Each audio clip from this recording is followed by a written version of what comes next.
Ready to supercharge your Ubuntu 22.04 for experience and become a multitasking master?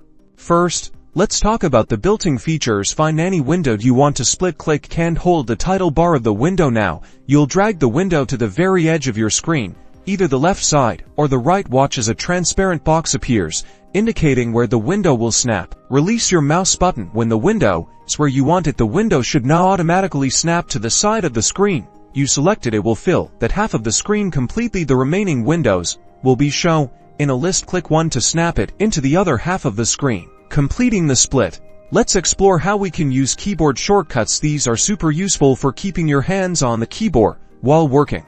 Locate two windows you would like to split onto your screen. Hold down the super key, also known as the Windows key or the diamond key. While holding down the super key, press the left arrow key. This will immediately move your active window to the left side of the screen. Repeat these steps for other windows, pressing the appropriate arrow keys left, right to split your display as needed. You've now successfully split your screen using both the GUI and the keyboard shortcuts. This will exponentially increase productivity.